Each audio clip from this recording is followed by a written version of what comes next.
Okay, another story here that's trending today. Some kids at a private school have been expelled. Some have been expelled. Some have been suspended and banned. No child abuse material in Knox Grammar School group chat. They were expelled for having a private group chat between, I'm guessing, all the boys, all the mates, sending each other, what you'd expect to be in a boys' private group chat or a Discord server.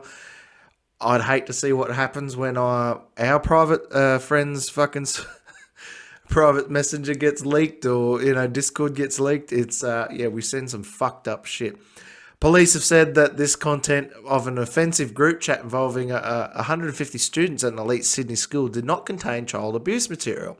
Students at Knox Grammar School in Sydney's Upper North were sharing racist, homophobic and violent content.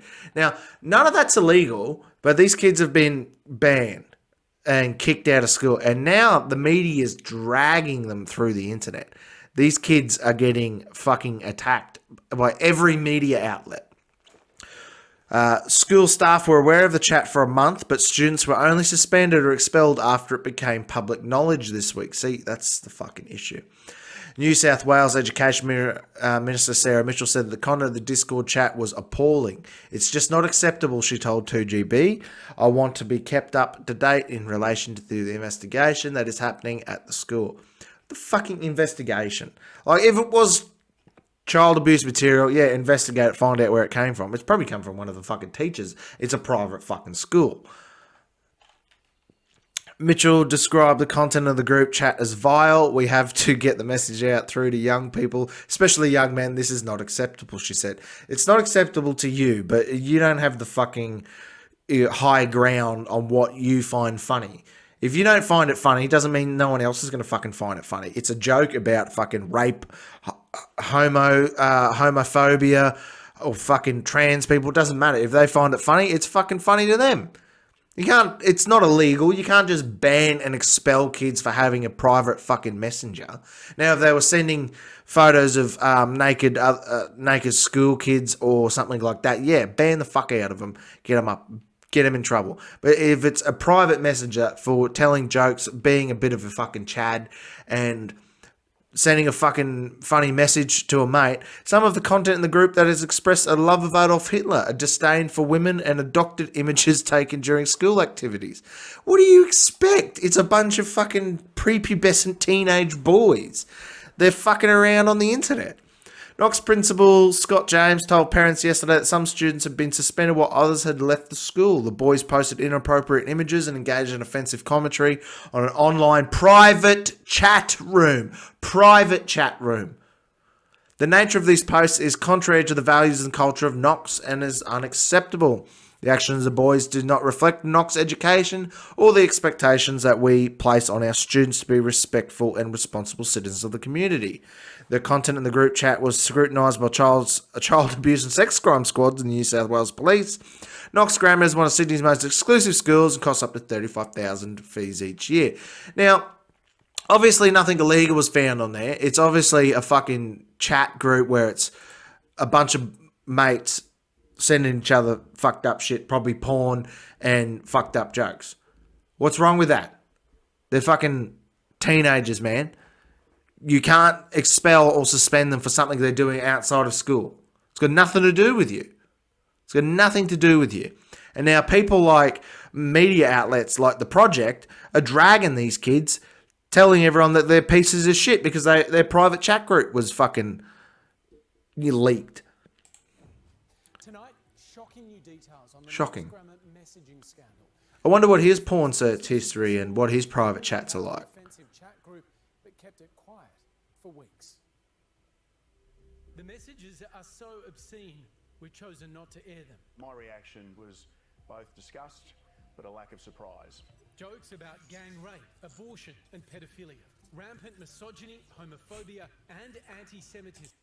So basically they had probably a couple of Andrew Tate memes on there. Now, they're trying to crack down on these boys because they're boys, and because what do boys grow into? They grow into men. And they do not like boys growing into men. They want them to be little baby-faced, cisgender, fucking soy boys that kiss ass of anyone on the left or anyone who says that they are wrong for being a white male. It's a war on being a man. It's a war on being a male, and they're trying to stop it at a younger age every day. Now, the Project, they are a group of disgusting fascist individuals who love free speech when it comes to them, but when anyone else wants to say something, no, they try to shut them down. It's never ending. It's disgusting, the way that they're treating these kids. It's like those kids in in the US that were attacked out the front of, I think they were on a field trip. They wore some MAGA hats. Then they had some protesters, like Native American protesters, come up to them and start chanting in their face. Then they looked a bit smug because they're rich, white, fucking private school kids. You know, I didn't go to fucking private school, and the private school kids are always uptight. But they're all kids. And these individuals come up to the kids, started chanting in their face. They filmed it. Then that got shared around. CNN was saying that these kids come up to them and that they were harassing these Native Americans. They were disgusting. All these kids got doxxed. They had death threats thrown against them. They had people coming around to their houses. Famous people on Twitter were saying that they should be killed and executed for their views. Now, they're children. So what happened there? Oh, that's right. They sued CNN and the media and end up coming out of it with something like $1 billion or something. Disgusting. Just because someone has a fucking joke or has something different to say that doesn't agree with your fucking boring ass life. Now, these poor boys, they are probably going to have to change schools. If any of their names get leaked online, they're probably going to be harassed if they're not getting harassed already. And the media is going to be to blame. You can't have a private chat with your mates and share some fucked up things. Like, our chat is fucked up shit all the time. Half the time when it's someone shares a fucked up thing in the chat, it's a girl sharing it. We've all got a dark sense of humour. That's what bonds us together, and that's why we're mates. They probably have the same fucking thing. They're bored kids in a fucking private school with probably, I wouldn't say rich, but well-off parents. Rich compared to what we were, anyway. And they're expressing themselves, having a laugh. No one was hurt by it. No one was getting bullied by it. It's just they had a private chat that they said some fucked up things in and shared some fucked up memes and jokes and videos. There's nothing wrong with that. But they want you to fucking think there's something wrong with it. People like Channel 9, Channel 7... Sydney Morning Herald, they're painting these kids to be disgusting, homophobic, racists, misogynists, just because of a joke. Get over it. Thanks for watching our video. Please leave a like, comment down below, and subscribe to our channel here at Crossing the Line, and I'll see you guys next time. 'Cause we want retribution. Oh yeah, we want retribution. Oh yeah, we want retribution.